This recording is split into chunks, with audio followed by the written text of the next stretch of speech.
Friends, welcome to Bhumika's kitchen. ನಾನು ನಿಮ್ಮ Bhoomika Sudarshan.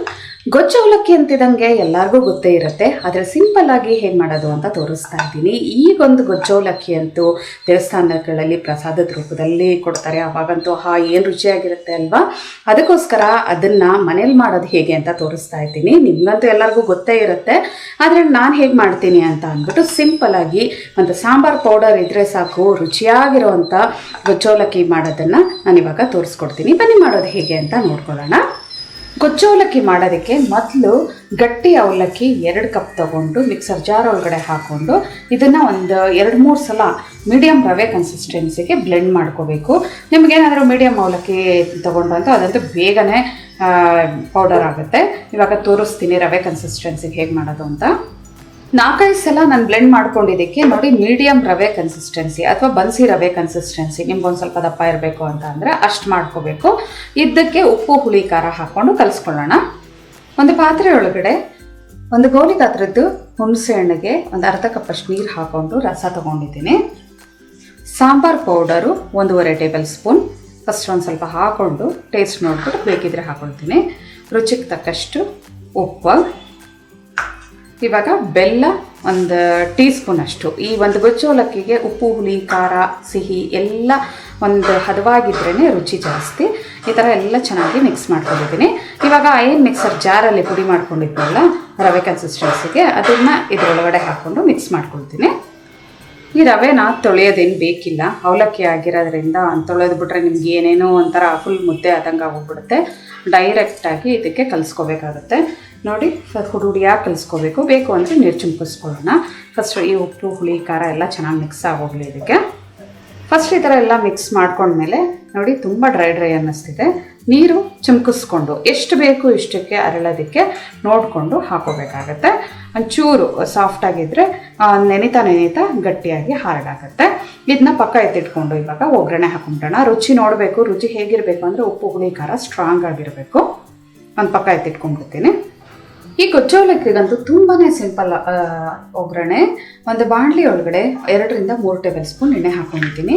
2 table spoon ಕಡಲೆಕಾಯಿ ಬೀಜ. ಎಣ್ಣೆ ಚೆನ್ನಾಗಿ ಕಾಯ್ತಿದ್ದಂಗೆ ಹಾಕ್ಕೊಂಡು ಕಡಲೆಕಾಯಿ ಬೀಜನ ಚೆನ್ನಾಗಿ ರೋಸ್ಟ್ ಮಾಡ್ಕೋಬೇಕು. ಮೊದಲು ಕಡಲೆಕಾಯಿ ಬೀಜ ಒಂದು ಸ್ವಲ್ಪ ಗಮ್ಮನಕ್ಕೆ ಶುರು ಆಗ್ತಿದೆ. ಹಾಗೆ ಸಾಸಿವೆ, ಕಡಲೆಬೇಳೆ, ಉದ್ದಿನಬೇಳೆ, ಜೀರಿಗೆ ಎಲ್ಲ ಸ್ವಲ್ಪ ಹಾಕ್ಕೊಂಡು ಜಸ್ಟ್ ಈ ಥರ ಮಿಕ್ಸ್ ಮಾಡ್ಕೊಳ್ತೀನಿ. ಸಾಸಿವೆ ಚೆನ್ನಾಗಿ ಸಿಡಿಲಿ, ಅವಾಗ ಕಡಲೆಕಾಯಿ ಬೀಜನೂ ಅದ್ರ ಜೊತೆ ಸೇರಿಕೊಂಡು ಚೆನ್ನಾಗಿ ರೋಸ್ಟ್ ಆಗುತ್ತೆ. ಇವಾಗ ಇಂಗು ಒಂದು ಚುಟ್ಕಿ. ಈ ಒಂದು ಗೊಜ್ಜು ಅವಲಕ್ಕಿಗೆ ಹಿಂಗೆ ಮೇಯ್ನು, ಅದರಿಂದನೇ ಒಂದು ಒಳ್ಳೆ ಘಮ ಬರೋದು.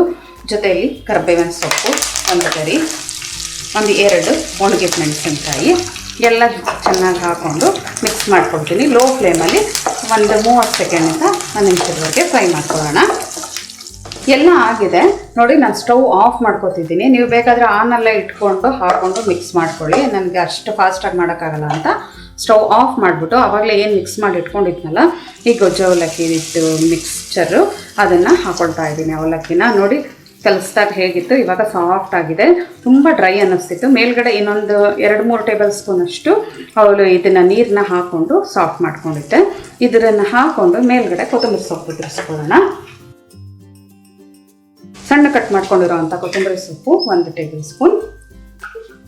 ತೆಂಗಿನಕಾಯಿ ಫುಲ್ ಆಪ್ಷನಲ್ಲು, ಅವಶ್ಯಕತೆ ಇದ್ದರೆ ಹಾಕ್ಕೊಳ್ಳಿ. ನಮಗಿಷ್ಟ, ಅದಕ್ಕೋಸ್ಕರ ಜಸ್ಟ್ ಬರೀ 1 ಟೇಬಲ್ ಸ್ಪೂನ್ ಅಷ್ಟು ಹಾಕ್ಕೊಳ್ತಾ ಇದ್ದೀನಿ. ಜಾಸ್ತಿ ಹಾಕ್ಕೊಂಡ್ರೆ ಉಪ್ಪು ಖಾರ ಎಲ್ಲ ಕಮ್ಮಿ ಆಗಿಬಿಡುತ್ತೆ. ಇವಾಗ ಈ ಒಗ್ಗರಣೆ ಜೊತೆ ಚೆನ್ನಾಗಿ ಮಿಕ್ಸ್ ಮಾಡ್ಕೊಳ್ಳೋಣ. ಮಿಕ್ಸ್ ಮಾಡಿಕೊಂಡು ತುಂಬ ಬಿಸಿ ಬಿಸಿ ಬೇಕು ಅಂತ ಅಂದರೆ ನೀವು ಸ್ಟವ್ ಆನ್ ಮಾಡಿಕೊಂಡು 1 ನಿಮಿಷ ಅಥವಾ 2 ನಿಮಿಷ ಫ್ರೈ ಮಾಡಿಕೊಂಡ್ರೆ ಸಾಕು. ಇಲ್ಲ ಅದ್ರ ಘಮ ಹಾಗೆ ಇರಬೇಕು ಒಗ್ಗರಣೆದು ಅಂತ ಅಂದರೆ ಈ ಥರ ಅವಲಕ್ಕಿನ ಮಿಕ್ಸ್ ಮಾಡಿಕೊಂಡ್ರೆ ಸಾಕು. ಚಿತ್ರಾನ್ನ ಕಲಿಸ್ಕೊತಿರಲ್ಲ ಆ ಥರ ಒಂದು ಬಾಣಲಿ ಬಿಸಿಗೆ ಇದು ಚೆನ್ನಾಗಿ ಬೆಚ್ಚಗಾಗುತ್ತೆ. ಎಲ್ಲ ಚೆನ್ನಾಗಿ ಈವನಾಗಿ ಮಿಕ್ಸ್ ಮಾಡ್ಕೊತೀನಿ. ಮುಟ್ಟೋಷ್ಟು ಬಿಸಿ ಆಗ್ತಿದೆ ಕೈಯಲ್ಲಿ. ಮುಟ್ಟೋಷ್ಟು ಬಿಸಿ ಆದಮೇಲೆ ನೋಡಿ, ಕೈಯಲ್ಲಿ ಏನೇ ಒಂಚೂರು ಗಂಟಿದ್ರೂ ನಮ್ಗಳಿಗೆ ಗೊತ್ತಾಗುತ್ತೆ. ನೀವು ಬೇಕಾದರೆ ಸ್ಪಾಚುಲಾದಲ್ಲೇ ಕ್ಲೀನಾಗಿ ಮಿಕ್ಸ್ ಮಾಡ್ಕೊಳ್ಳಿ. ಆ ಬಾಣಲಿ ಶಾಖಕ್ಕೇ ಈ ಅವಲಕ್ಕಿ ಎಷ್ಟು ಬಿಸಿಯಾಗಿದೆ ಗೊತ್ತಾ. ಸಾಕು, ಏನು ಫ್ರೈ ಮಾಡೋ ಅವಶ್ಯಕತೆ ಏನಿಲ್ಲ. ನಿಮಗೆ ಲಂಚ್ ಬಾಕ್ಸ್ಗೆ ಹಾಗೆಲ್ಲ ಪ್ಯಾಕ್ ಮಾಡೋ ಅಂಥವ್ರು ಬೇಕಿದ್ದರೆ ಒಂದು 2-3 ನಿಮಿಷ ಫ್ರೈ ಮಾಡ್ಕೊಳ್ಳಿ. ಒಗ್ಗರಣೆ ಘಮ ಅಂತೂ ಸಕ್ಕತ್ತಾಗಿದೆ. ಆ ಹಿಂಗು ಫ್ಲೇವರು, ಒಣಗಿದ ಮೆಣಸಿನ್ಕಾಯಿದು ಉಪ್ಪು ಹುಳಿ ಖಾರ ಸ್ಟ್ರಾಂಗಾಗಿ ಹಾಕಿರೋದಕ್ಕಂತೂ ತಿನ್ನೋದಕ್ಕೆ ಎಷ್ಟು ಚೆನ್ನಾಗಿದೆ ಗೊತ್ತಾ. ಈ ಗೊಜ್ಜವಲಕ್ಕಿ ಸ್ಪೆಷಲ್ ಏನು ಅಂತ ಅಂದರೆ ತಿಂತಾಯಿದ್ರೆ ತಿಂತಾನೇ ಇರಬೇಕು ಅನಿಸುತ್ತೆ ಈ ಚಳಿಗಾಲ ಮಳೆಗಾಲದಲ್ಲೆಲ್ಲ. ಇದನ್ನು ಪೌಡರ್ ಫಾರ್ಮಲ್ಲಿ ಇನ್ಸ್ಟೆಂಟ್ ರೂಪದಲ್ಲೂ ಮಾಡಿ ತೋರಿಸಿದ್ದೀನಿ. ಅದರ ಲಿಂಕ್ ಬೇಕಾದರೆ ಡಿಸ್ಕ್ರಿಪ್ಷನ್ ಬಾಕ್ಸಲ್ಲಿ ಹಾಕಿರ್ತೀನಿ. ಇದಾದರೆ ಇಮಿಡಿಯೇಟ್ ಮಾಡ್ಕೊಂಡು ಹಾಗೆ ತಿನ್ನೋದು. ಸರ್ವ್ ಮಾಡೋದಕ್ಕೆ ಬಿಸಿ ಬಿಸಿ ಗೊಜ್ಜವಲಕ್ಕಿ ರೆಡಿ ಇದೆ ನೋಡಿ. ತುಂಬ ರುಚಿಯಾಗಿರುತ್ತೆ. ಇದ್ರ ಜೊತೆ ಪಕ್ಕ ಒಂದು ಸ್ಪೂನ್ ಮೊಸರು ಹಾಕ್ಕೊಂಡು ತಿಂತಾ ಇದ್ರಂತೂ ಏನು ಸಖತ್ತಾಗಿರುತ್ತೆ ಗೊತ್ತಾ.